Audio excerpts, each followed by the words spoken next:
Así que esto es un terremoto, de Alejandro Zambra. En el terreno de Chillán, en 1939, mi abuela perdió a casi toda su familia. Crecimos escuchándola relatar la muerte de su madre. Estaban en la misma habitación, pero en rincones opuestos. No alcanzaron a abrazarse. Mi abuela, que entonces tenía 21 años, estuvo horas tragando tierra antes de que su hermano consiguiera rescatarla. Sobrevivió de milagro y se convirtió luego en la persona más divertida del planeta. Pero cuando nos contaba esta historia, todo terminaba en un generoso llanterío. La verdad, no está claro que mi abuela tuviera para el terremoto de 1939 21 años. Nunca supimos su edad con certeza.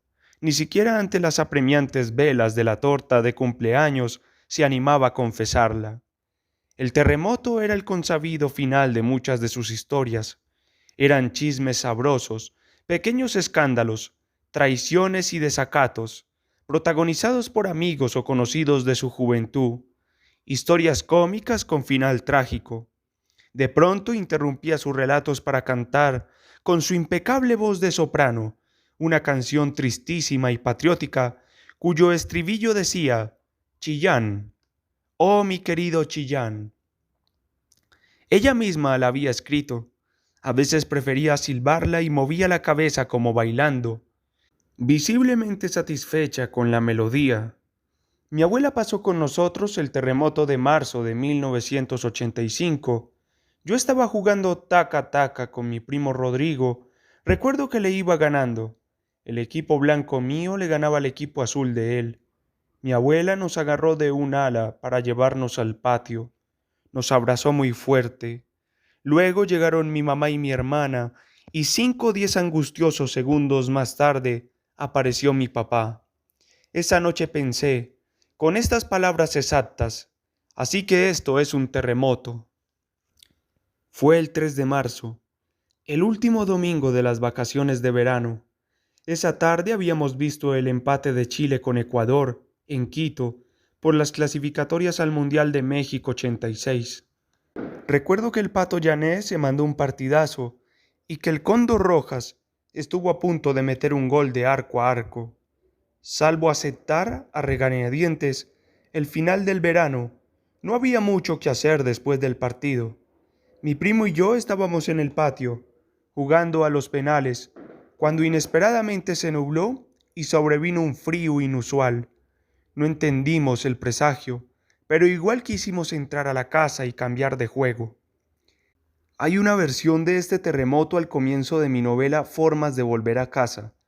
Era reacio a la idea, no quería hablar de ese ni de ningún terremoto, no quería una novela con efectos especiales. Y sin embargo, como suele pasar, al resistirme a esa escena le daba forma, la imaginaba, hasta que ya no pude negar su existencia. Los niños dentro de una carpa haciéndonos los dormidos, los adultos lanzados en un tímido e incesante guitarreo, los adultos compartiendo por primera vez. Recuerdo el asombro que me produjo verlos vencer la desconfianza, aunque quizás es un recuerdo falso. Quizás entonces, a los 9 años, no lo percibí de esa manera. La gran mayoría de los adultos me parecían aburridos, silenciosos, seriotes, autoritarios. La misma palabra adulto sonaba tan fea. Aún no entendía cabalmente que tenían miedo, que debían ser cautos, que en ese mundo de mierda era mejor no saber demasiado de los vecinos.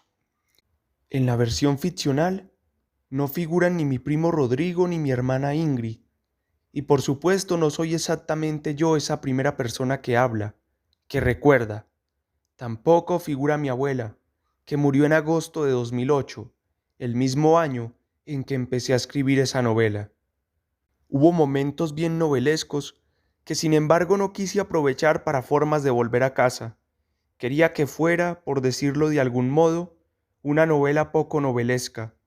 Pienso, por ejemplo, en la escena en que mi primo y yo, desafiando la oscuridad y la vigilancia de los mayores, entramos a la casa a buscar unos autitos Matbots Pocos meses después, en septiembre, vino el terremoto mexicano. Pegados a la tele, vimos una y otra vez las horrorosas imágenes de la Ciudad de México destruida. Esa noche le pedí a mi papá que fuéramos a ayudar a los damnificados. Lanzó una risotada y me explicó que México quedaba lejos, a muchas horas en avión.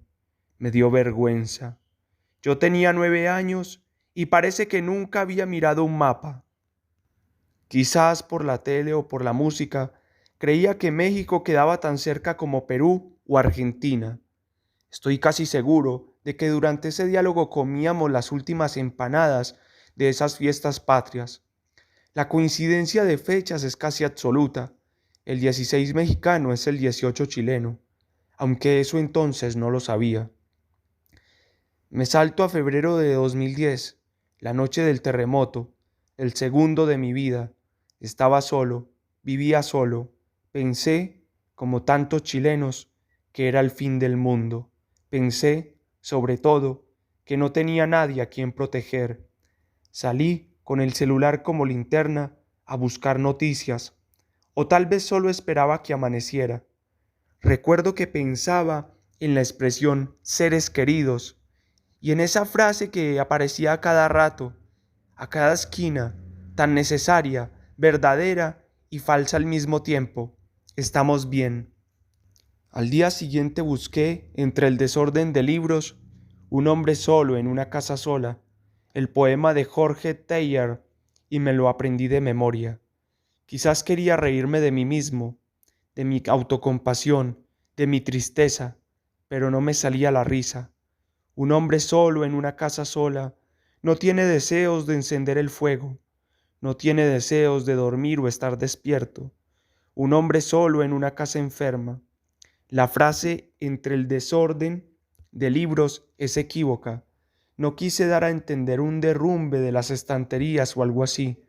Nada de eso pasó. El desorden era previo, claro. 40 o 50 libros apilados en los peldaños de la escalera, por ejemplo, que por supuesto terminaron en el suelo, pero no mucho más. El molino y la higuera, el libro de Teilhard, donde figura ese poema, seguía en la letra T del estante de poesía chilena. Por entonces acababa de cerrar la primera versión de Formas de volver a casa. El terremoto de 1985 cobraba, ahora, contingencia, y la alusión se volvía rutinaria, pedestre. Me desalentaba pensar en eso. Tardé unos meses en comprender o aceptar que este nuevo terremoto me había corregido la novela. Viví la segunda mitad de ese año en 2010 en la Ciudad de México. En lugar del bicentenario chileno, me tocó el bicentenario mexicano. Me dediqué a pergeñar unos relatos, pero sobre todo corregí formas de volver a casa. A última hora, cuando ya casi no había oportunidad de insertar cambios, agregué, por ejemplo, este párrafo. Si había algo que aprender, no lo aprendimos. Ahora pienso que es bueno perder la confianza en el suelo, que es necesario saber que de un momento a otro todo puede venirse abajo. Pero entonces volvimos, sin más, a la vida de siempre. Tembló en la Ciudad de México durante esos meses del año 2010. Sentí temblar alguna vez en el departamento de La Narvarte donde vivía. Estoy casi completamente seguro de que no. En mi diario de esos meses hay 5 alusiones a terremotos, pero todas relacionadas con la idea angustiosa de que terremoteara en Chile estando yo tan lejos. Ahora mi casa queda en la Ciudad de México y estoy menos solo que nunca. Y supongo que estos 2 terremotos al hilo, en 2 semanas, me han vuelto menos extranjero.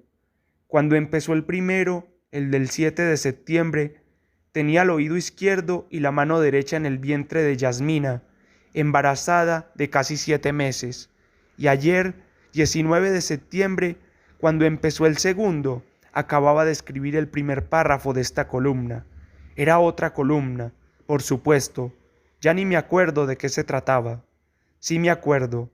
Era sobre la llegada a México de Mati Fernández a jugar en el Necaxa.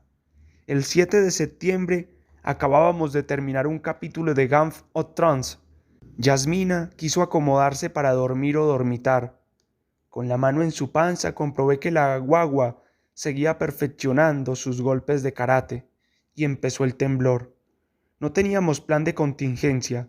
Me cuesta todavía descifrar las cerraduras mexicanas, las llaves, las bocallaves son tan distintas a las chilenas. El 7 de septiembre, Yasmina tuvo que arrebatarme el llavero para abrir la puerta de una vez, y también el 19. Ayer dimos unas vueltas, a veces ayudamos, a veces estorbamos, mandamos mensajes de texto, respondimos correos, hablamos por teléfono, es decir, como siempre, hicimos lo que pudimos y sentimos que no fue mucho, que no fue suficiente, pero al menos, al final del día, conseguimos encontrar a Fran y a Hobbit, dos de nuestros más queridos amigos, en una plaza de la colonia Roma. Estoy bastante mejor de la rodilla, dijo Fran, con un optimismo a toda prueba, inmediatamente después de acomodar sus muletas en el asiento trasero del auto. Media hora después del terremoto, recibí la llamada de mi amiga Andrea. Solo al final de la conversación supe que no estaba, como yo suponía, en Santiago, sino en Puerto Rico, en la angustiosa espera del huracán María, que al día siguiente tocó tierra. Para el primer terremoto, Fran estaba recién operado y no podía apoyar el pie izquierdo. Bajó 6 pisos en calzoncillos y muletas, ayudado por Hobby, y pasaron horas en la plaza, frente al edificio, antes de decidirse a volver al departamento, que quedó plagado de grietas, aunque, según los ingenieros, sin daños estructurales. Con el terremoto de ayer, sin embargo, el edificio entero estuvo a punto de derrumbarse, y bajar los 6 pisos fue casi imposible. Eres experto en terremotos. Todos los chilenos son expertos en terremotos, me dice Fran. Ahora, le respondo que mi especialidad son los terremotos chilenos, que en materia de terremotos mexicanos soy apenas un principiante, y sonreímos como si no fuera cierto. Es absurdo comparar terremotos, es absurdo escribir sobre terremotos, sentarse a escribir como si hubiera tiempo.